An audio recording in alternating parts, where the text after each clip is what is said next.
O tema da minha palavra é uma pergunta. Eu vou perguntar para cada um de vocês, fazer essa pergunta, e eu quero, junto com vocês, pensar um pouco sobre esse tema, que eu acho que é um tema importantíssimo para os jovens. A pergunta é: você gerencia a sua vida? Você gerencia a sua vida? Vocês vão entender no decorrer da palavra. Quero começar. Quem trouxe Bíblia? Quem tem Bíblia, tablet? Deixa eu ver.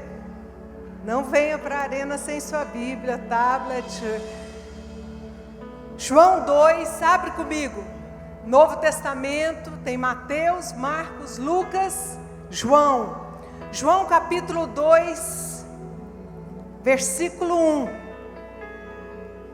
em diante, diz o seguinte: e ao terceiro dia, fizeram-se umas bodas em Caná da Galileia, estava ali a mãe de Jesus, e foi também convidado Jesus e os seus discípulos para o casamento. E faltando vinho, a mãe de Jesus lhe disse a Jesus: não tem vinho. Versículo 4: e respondeu-lhe Jesus: mulher, que tenho eu contigo? Ou em outras palavras, no original em grego: mulher, o que eu tenho com isso? Eu não vendo vinho, né? Foi mais ou menos isso que ele quis dizer. Ainda não é chegada a minha hora. Versículo 5: sua mãe disse aos serventes: fazei tudo quanto ele vos disser. Estavam ali postas 6 talhas de pedra para as purificações dos judeus. Em cada um cabia 2 ou 3 almudes de vinho e de água. E disseram a Jesus: enchei de água essas talhas. E encheram até em cima. E disseram: tirai agora, levai ao mestre-sala. E levaram. E logo que o mestre-sala, aquele que provava o vinho, provou a água feita em vinho, não sabendo de onde viera, se bem que o sabiam os serventes que tinham tirado a água, chamou o mestre-sala ao esposo, ao noivo, e disse-lhe: todo homem põe primeiro o vinho bom, e quando já tem bebido bem, então ele serve o inferior. Mas tu guardaste até agora o bom vinho. Versículo 11. E Jesus iniciou assim os seus sinais em Caná da Galileia e manifestou a sua glória. E os seus discípulos o quê? Creram nele. Então, queridos, o texto acima faz o relato do início do ministério de Jesus. Para situar vocês, Jesus estava com 30 anos. E Deus esperou todo esse tempo, e Jesus esperou todo esse tempo. 30 anos, ele atingiu a estatura de adulto, da maioridade.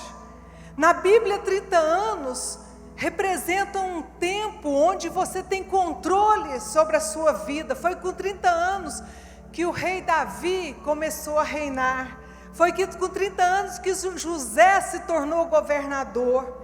E foi com 30 anos que Jesus iniciou seu ministério. Quando a gente lê esse texto, e Jesus falando para a mãe: o que tenho eu com isso? Você percebe ou dá a entender que o ministério de Jesus começou ali de uma forma casual, quase por acaso. E se você vê isso, é porque foi mesmo. Jesus não sabia o momento que iniciaria o propósito de Deus na vida dele. Ele tinha escolhido seus discípulos, Ele fez o que ele recebeu de Deus durante os 40 dias de jejum. Só que Jesus não sabia o próximo passo. Ele não sabia como iniciaria. Ele não sabia quando. Ele não imaginava que seu ministério se iniciaria daquela forma, empurrado pela mãe, atendendo o pedido da sua mãe. É interessante porque eu vejo Jesus aqui honrando sua mãe. Ele vai e faz o que sua mãe, ele sabia do que sua mãe estava falando. E como a sua mãe falou na frente de todo mundo, Jesus não a desonrou. Olha aqui, jovens, coisa maravilhosa. Jesus não a desonrou. Tem pessoas que acham que quando ele falou isso, ele desonrou a mãe. Não. No original ele estava dizendo para a mãe: mãe, eu ainda não estou pronto para isso. Mãe, não é a minha hora. Mas a mãe no seu coração sabia que tinha chegado a sua hora. Nós vamos voltar nisso daqui um pouquinho. E se a gente traz esse relato para um contexto atual, a gente começa a ver algo muito interessante. Tem eu considero ele um dos pensadores na área da administração, o maior pensador, o filósofo ou administrador do século XX. É um suíço, o nome dele é Peter Drucker.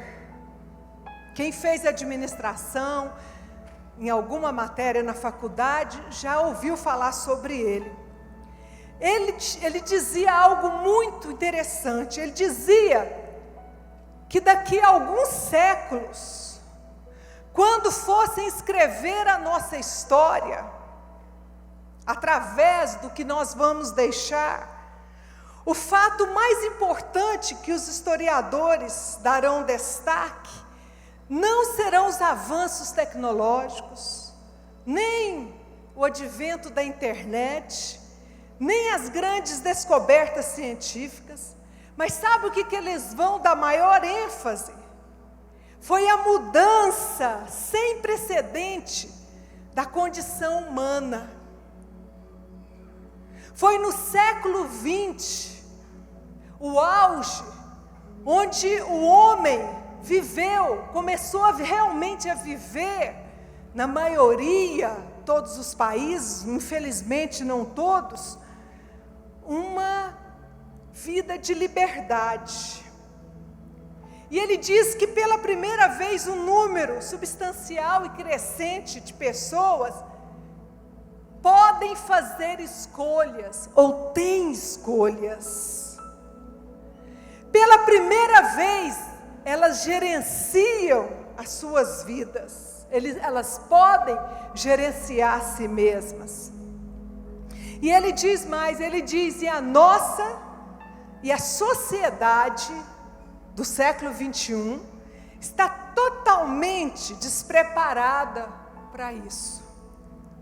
Ele diz que o século 21, a sociedade do século 21 estava despreparada para gerenciar a si mesma. As pessoas não estavam sendo treinadas para gerenciar as suas vidas.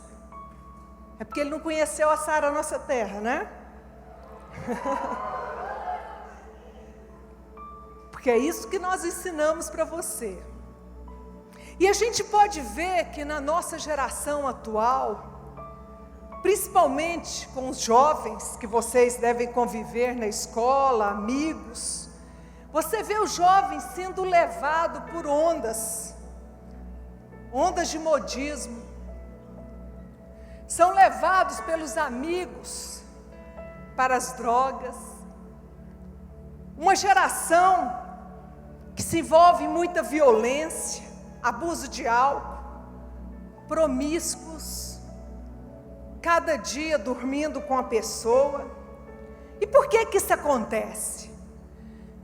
Aí é minha análise. Isso acontece porque os jovens não sabem usar o seu poder de escolha. Eles não sabem quem eles são.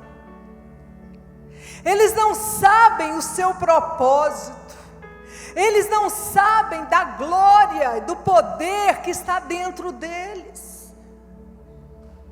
Então é possível você gerenciar a sua vida. Deus quer que você gerencie sua vida. Deus não criou robôs.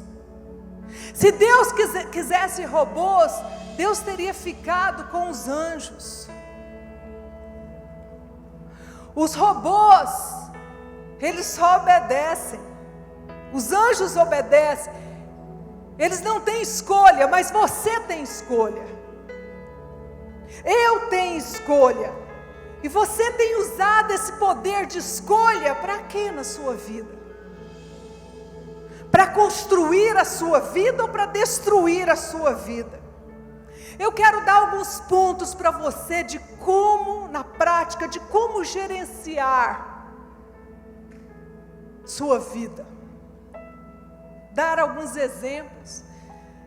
E a primeira coisa que eu acredito que é a chave principal do autogerenciamento, aquilo que leva você a fazer escolhas sensatas, que leva jovens de 12, 13, 14 anos, estou vendo aqui, as pessoas acham que eles não sabem de nada, sabem sim. Eles estão usando o seu poder de escolha. Hoje, você está sentado aqui porque você usou o seu poder de escolha. Muitos aqui fez uma opção. Você foi convidado para ir num bar, você foi convidado para ir para o cinema, você foi convidado para ir numa festinha maneira, ainda fala maneira? Bacana, né? Uma festa bacana aí, da hora. Mas você não foi. Por quê? Porque você exerceu o seu poder de escolha. Isso significa que você está gerenciando a sua vida. E você está de parabéns, amém? É assim que começa. Então você gerencia a sua vida, em primeiro lugar, através do autoconhecimento. Não tem como eu me autogerenciar sem o autoconhecimento, sem que eu me conheça. Você precisa se conhecer. E é interessante conhecer o quê? O seu potencial. Até aquele dia, Jesus já sabia que ele era o Filho de Deus. Jesus sabia que ele tinha um propósito, mas Jesus não sabia de todo o seu potencial. Sabe por quê? Porque ele não tinha usado ainda. E você também, nós só conhecemos a nós mesmos de uma forma mais ampla. As pessoas acham que é contemplando uma onda que veio do Oriente, de que você tem que parar de fazer para contemplar. Fala misericórdia. Isso aí é um engodo maligno, porque o maior dom que Deus te deu foi a capacidade de pensar e realizar. Você pode dar uma salva de palmas? Por quê? Quando você faz, você se iguala a Deus. Você se torna realmente criatura, filho de Deus, porque Deus é um Deus que cria. Você pode dizer amém? E a gente acha que Deus criou o mundo e parou de criar. Deus não parou de criar. Amém? A criação de Deus continua. Então você não se conhece, não é pensando sobre a sua vida, ou passando um tempo de contemplação, igual as religiões orientais têm falado. Mas você se conhece quando você cumpre o seu dever. Eu estou dando algo novo para você. Não é a terapia que vai fazer você se conhecer melhor. Eu sou psicóloga. Eu acho que a terapia desembaraça algumas coisas na sua vida, mas ela não faz você se conhecer. Sabe por quê? Você se conhece quando você está vivendo o seu propósito. Quando você faz o seu dever, aquilo que você precisa fazer, você descobre do que você é feito e para o que você foi feito. Isso não é maravilhoso?